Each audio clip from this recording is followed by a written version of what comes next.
13장 8절에서 14절까지의 말씀입니다. 다윗과 온 이스라엘은 있는 힘을 다하여 노래하며 수금과 검은거를 타며 소고와 심벌들을 치며 나팔을 불면서 하나님 앞에서 기뻐하였다.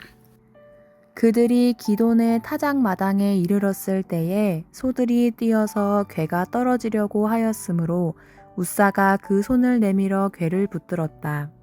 웃사가 괴를 붙들었으므로 주님께서 웃사에게 진노하셔서 그를 치시니 그가 거기 하나님 앞에서 죽었다. 주님께서 그토록 급격하게 웃사를 버려주시려며 다윗이 화를 냈다. 그래서 그곳 이름을 오늘날까지 베레스 웃사라고 한다. 그날 다윗은 이 일 때문에 하나님이 무서워서 이래서야 내가 어떻게 하나님의 괴를 내가 있는 곳으로 옮길 수 있겠는가 하였다. 그래서 다윗은 그 괴를 자기가 있는 다윗성으로 옮기지 않고 가드 사람 오벳에돔의 집으로 실어가게 하였다. 그래서 하나님의 괴가 오벳에돔의 집에서 그의 가족과 함께 석 달 동안 머물렀는데 그때에 주님께서 오벳에돔과 가족과 그에게 딸린 모든 것 위에 복을 내려주셨다. 아멘. 오늘 만나러 만나주시는 하나님을 기대합니다. 우리는 매 순간 하나님의 뜻이 무엇인지 분별하려고 애쓸 뿐만 아니라 그 하나님의 뜻에 순종함으로써 하나님을 주인으로 모시고자 하는 높은 뜻 사람들입니다. 그런데 높은 뜻 사람들이 꼭 같은 무게로 중시해야 할 사항이 있습니다. 하나님의 식을 고집해야 한다는 것입니다. 어떤 방식으로 하나님을 섬길 것인지도 정말 중요하기 때문입니다. 13장 1절에서 5절에는 다윗 왕이 하나님의 괴를 예루살렘으로 갖고 오자는 제안을 하는 장면이 기록되어 있습니다. 이 제안은 이스라엘의 지도자들과 백성들의 압도적인 지지를 받습니다. 다윗은 법궤 이송의 이유를 다음과 같이 말했습니다. 3절 하반절.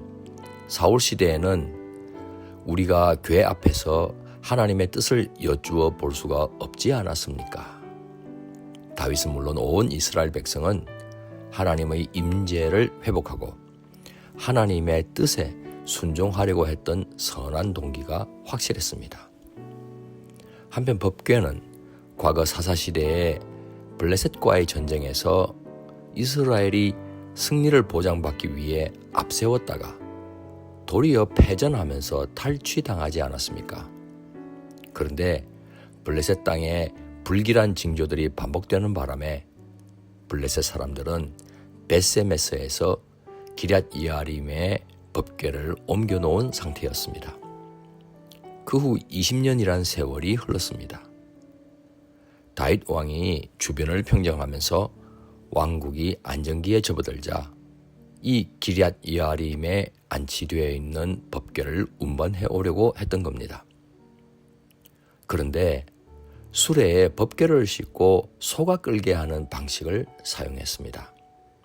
이는 블레셋 사람들의 운반 방식입니다. 여기에 첫 번째 실패의 씨앗이 있습니다. 하나님을 향한 동기가 선하고 그 열정마저 분명했지만 방식에 대해서 하나님 뜻을 여쭙지 않았던 겁니다. 이스라엘은 편리하고 효율적이면서 흔한 방식으로 운송하려고 했던 겁니다. 하지만 법궤는 반드시 레위 지파의 그핫 자손이 어깨에 메고 운반해야 하는데 말입니다. 사랑하는 성도 여러분, 우리는 얼마나 자주 선한 의도라는 이름 아래 하나님의 말씀을 무시하고 우리의 편리함과 세상의 방식을 따르고 있는 것은 아닌지 살펴야 할 일이겠습니다. 교회 사역이나 가정생활에서나 심지어 개인의 영적 성장을 위해서라도 하나님이 원하시는 방식이 아닌 내가 편하고 세상적으로 그럴듯해 보이는 방식을 택하고 있는 것은 아닌지 성찰해야 하겠습니다. 선한 동기의 바른 목적이라고 해도 어떤 수단을 동원해도 괜찮다는 것은 결코 아니기 때문입니다.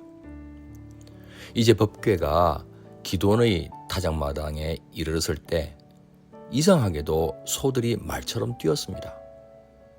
법궤가 땅에 곤두박질하게 생겼습니다. 이때 웃사라는 사람이 법궤가 땅에 떨어지지 않도록 얼른 손을 펴서 붙들었습니다. 그런데 충격적인 일이 일어납니다.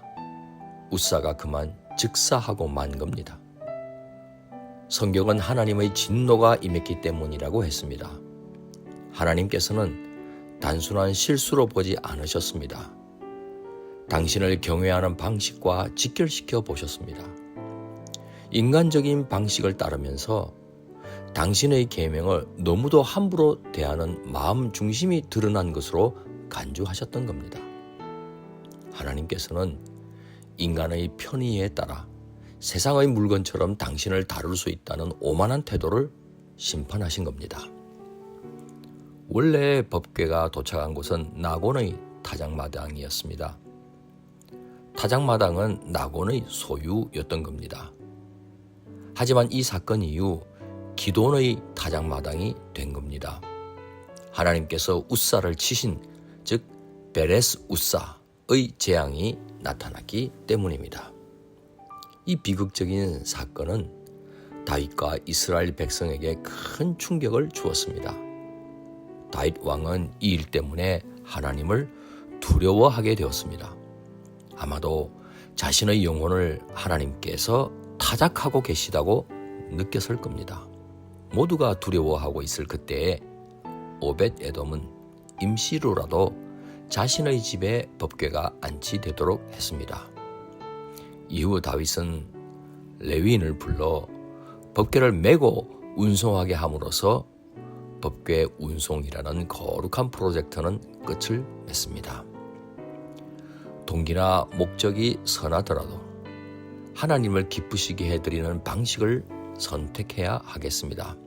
하나님을 예배하고 하나님 나라를 위해 헌신하기를 우리는 원합니다. 하지만 우리의 그 열심이 하나님의 말씀과 뜻을 벗어난다면 그것은 아무리 선한 의도에서 시작되었더라도 결국 하나님을 기쁘시게 해드릴 수 없습니다.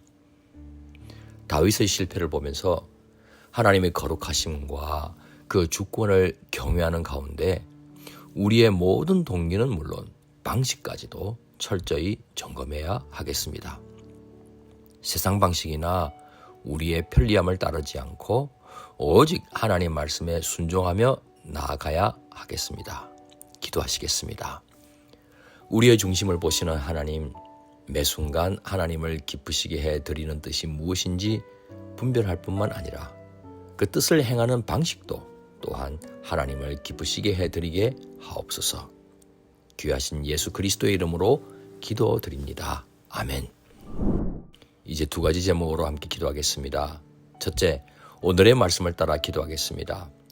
하나님을 기쁘시게 해드리기 위해 무엇을 어떤 동기와 어떤 방식으로 해야 할지 하나님께 늘 여쭙는 높은 뜻 사람이 되게 하옵소서. 둘째, 다음 세대를 위해 기도하겠습니다. 하나님의 뜻을 분별하기를 힘쓰며 하나님의 식을 고집하고 하나님의 때를 기다릴 줄 아는 다음 세대가 되게 하옵소서. 이 제목으로 기도하신 후에 개인 기도를 계속하시겠습니다.